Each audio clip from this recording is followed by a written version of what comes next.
బైబిల్లోని ప్రకటన గ్రంథంలో ప్రస్తావించబడిన 1,44,000 మంది గురించి క్రైస్తవ దైవశాస్త్రంలో అనేక రకాలైన వివరణలు మరియు చర్చలు ఉన్నాయి.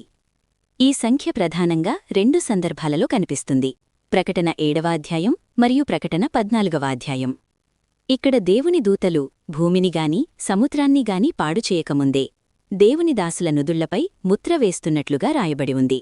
ఇజ్రాయేలులోని 12 గోత్రాల నుండి ఒక్కో గోత్రానికి 12,000 మంది చొప్పున మొత్తం 1,44,000 మంది ముద్రించబడ్డారు. ఇక్కడ ఈ 1,44,000 మంది సియోను పర్వతం మీద గొర్రెపిల్లతో నిలబడి ఉండటం కనిపిస్తుంది. వారి నుదుళ్లపై గొర్రెపిల్ల పేరు మరియు ఆయన తండ్రి పేరు రాయబడి ఉంటుంది.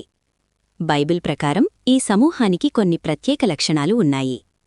వీరు దేవుని సొత్తు అని, దేవుని రక్షణలో ఉన్నారని ఈ ముద్ర సూచిస్తుంది.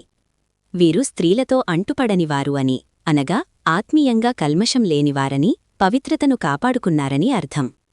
వీరి నోట ఏ అబద్ధమూ కనబడలేదు. వీరు నిందారహితులు. గుర్రపిల్ల ఎక్కడికి వెళ్లితే అక్కడికి ఆయనను వెంబడిస్తారు. వీరు మానవుల నుండి దేవునికిని గుర్రెపిల్లకును ప్రథమ ఫలముగా ఉండుటకై కొనబడినవారు. దైవశాస్త్ర పండితులు ఈ సంఖ్యను మరియు సమూహాన్ని 2 ప్రధాన విధాలుగా వివరిస్తారు. అక్షరార్థమైన ఇజ్రాయేలీయులు. ఈ వాదన ప్రకారం వీరు నిజంగానే యూదుల రక్త సంబంధీకులు.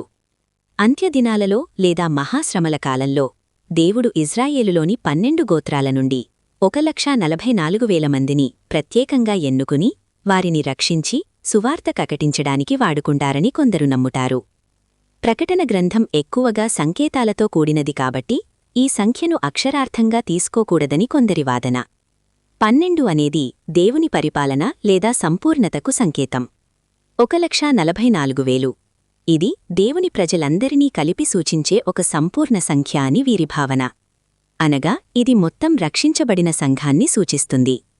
ఏ వివరణ తీసుకున్నప్పటికీ ఈ 1,44,000 మంది దేవుని తీర్పుల కాలంలో ఆయనచేత భద్రపరచబడినవారని, పాపానికి దూరంగా ఉంటూ దేవునికి నమ్మకంగా జీవించినవారని స్పష్టమవుతోంది.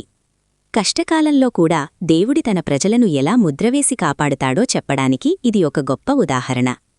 ఇటువంటి అనేక ఆసక్తికరమైన వీడియోల కొరకు ఆమెన్ అని టైప్ చేసి మన ఛానల్ని సబ్స్క్రైబ్ చేసుకోండి.